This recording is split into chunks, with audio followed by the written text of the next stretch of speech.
The 2020 election is going to be one like no other, with COVID-19 changing a lot of habits, but it's also been a tough election cycle, with attack ads seemingly dominating all the advertising and the media. Robert Gehrke joins us live via Zoom to talk about some of the craziness of this election from the Salt Lake Tribune. Yes, Robert also has some predictions, but let's start with the crazy. Hi, Robert. This has been such an unusual year and such an unusual election cycle. Yeah, I mean, it really has. But when, you look back to March when COVID started, we were just starting the primary election season. It's disrupted everything. It's disrupted the entire way that candidates campaign. You see these guys out on parades and shaking hands and kissing babies. If you're out kissing a baby right now, you're doing it wrong, because you just can't keep. We've had to keep this social distance so rigorous. Yeah, I mean, it's been a really unusual election season. I think it put a heightened importance on money and broadcast advertising and these direct mailers. And that means, as we've seen in the 4th District race with Ben McAdams and Burgess Owens, with a lot of money spent in it, they're probably going to break a record there in spending. But it's all largely been negative, and attack ads.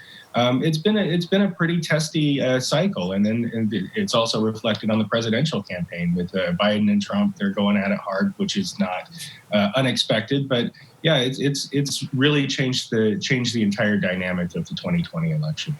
And you remember, Robert, from Jay's school, journalism school, where we're taught to follow the money. And in this case, if you follow the money, it looks like, at least from your standpoint, we're following the winner, which is so often the case. Yeah. I mean, incumbency is important. Being the incumbent is it's a huge advantage in any race.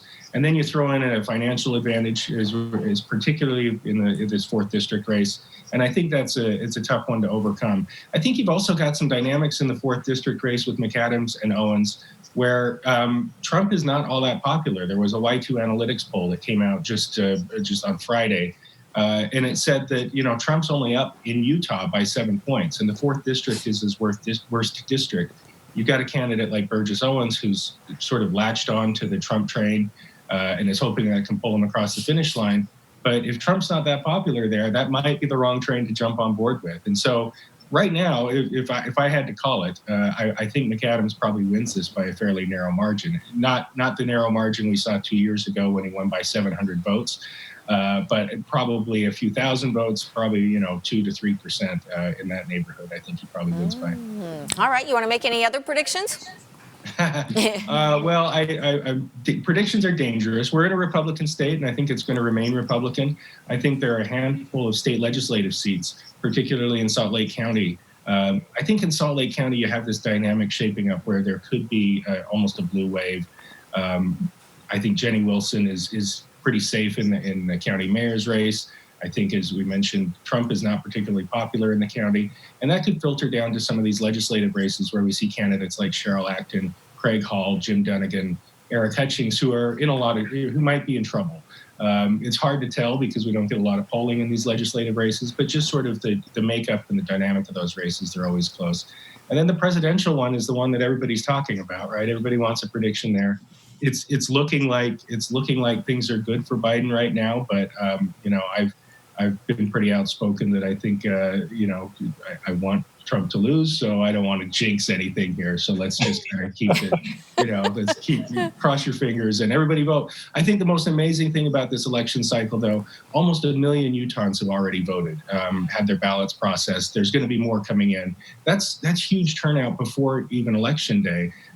4 years ago, we had just over 1 million people vote throughout the thing. We're gonna break that record easily, and I think that's good. I think it's important that everybody feels like their vote matters and that they're getting involved.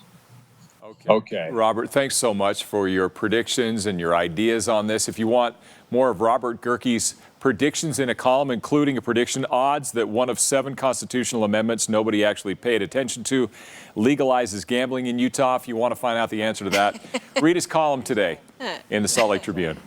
Yeah, thank you. Good stuff. Thanks, Robert. Bye-bye.